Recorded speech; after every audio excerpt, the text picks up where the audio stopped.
आखिर ऐसे किस प्रकार से लोग अत्याचार लोग सहते रहेंगे। भाई आखिर क्या था कि लोग जाते हैं, अगर जुलूस लोग निकालते हैं और जुलूस में क्या है, रंग है, अबीर है। अगर किसी को रंग और अबीर से परेशानी होती है तो उनको घर में बंद रहना चाहिए, उनको बाहर निकलना ही नहीं चाहिए उस दिन। और जो रंग से जिनको परहेज है उनको खून खराबा करने से भी परहेज नहीं है। ये कैसी स्थिति है, यह हम सबको विचार करना चाहिए। और इसीलिए आज मैं इतना ही कहूंगा, जरूरत पड़ेगा तो हम इसी धनवार में या इसी घोड़थम्बा में आकर के धरना पर बैठेंगे। लेकिन लोगों को न्याय मिलना चाहिए और पुलिस जो लोगों को तंग कर रही है उसे तुरंत बंद होनी चाहिए कि लोग यहाँ पुलिस रात में आएंगे, लोगों को सोने नहीं देंगे। अब जितना भी क्या कहते हैं वो कौन है, ये सीसीटीवी जो फुटेज है उसको देख करके जो लोग उसमें शामिल थे उनके ऊपर कार्रवाई करिए। जो पत्थर फेंक रहे थे उनके ऊपर कार्रवाई करिए। जो सीसी चला रहे, बोतल चला रहे थे, पेट्रोल बम चला रहे थे, उनके ऊपर कार्रवाई करिए।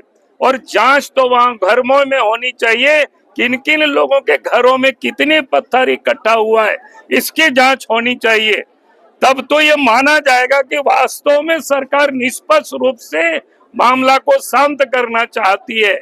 और नहीं तो ये कमजोरी नहीं समझे प्रशासन काम कर रही है। वही तो मैं कह रहा हूँ ना, मैं कह रहा हूँ गलत बयानी कर रहे हैं।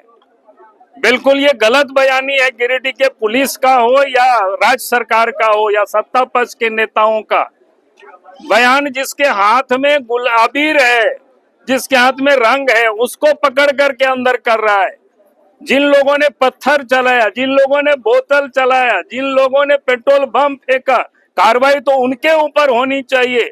लाठी से किस प्रकार से विकास साहू को मारा है वो तो हमको लोगों ने क्या कहते हैं फोटो भेजा था, उसको हम तो ट्विटर में भी डाले। वो देख करके ही लगता है कि बेरहमी से पुलिस ने उन लोगों को पीटा जो लोग बेचारे खेल रहे थे। और यहाँ तक माँ बहने बताई, 2-4 लोग तो कि घर में बीमार थे, एक वो सोए हुए थे, उनसे तौलिया में उसको पकड़ करके पुलिस ले आती है, घर से बाहर निकालती है और गिरफ्तार करती है। तो इसके बाद अगर ये लोग कह रहे हैं कि भाई पुलिस निष्पक्ष काम कर रही है तो इससे यह पता चलता है। अगर वहां नहीं रोकते तो फिर मैं नहीं समझता हूं कि बाकी जो मुसलमान हैं उनकी जो गुंडागर्दी पर जिन लोग आए थे उनकी वो हिम्मत नहीं होती और वो लोग फिर हमला करने की दुस्साहस नहीं कर पाते। रघुवर जी ने कहा है कि पीएफआई का भी हाथ हो सकता है। मैंने कहा कि हाथ किसका होगा तो जांच होनी चाहिए, लेकिन जिसका हाथ है वो तो साफ दिख रहा है यहाँ पर, उसकी हाथ तो यही दिख रहा है। उसमें जांच करने की क्या सीसीटीवी फुटेज है, कई लोगों के वीडियो में भी होगा, कई लोग मोबाइल में भी लोग बनाए होंगे, उसको जांच करना चाहिए। और दरोगा वहां थे, पुलिस वहां थे, किन लोग पत्थर चला रहे थे ये उनको बतानी चाहिए। हम तो एफआईआर भी हमने देखा है कि एफआईआर ने इस प्रकार से लिखा मानो ऐसा लगा कि हिंदू ही कोई आक्रमण करने जा रहे थे कोई मस्जिद में। ये कहीं कोई इस प्रकार की स्थिति नहीं थी।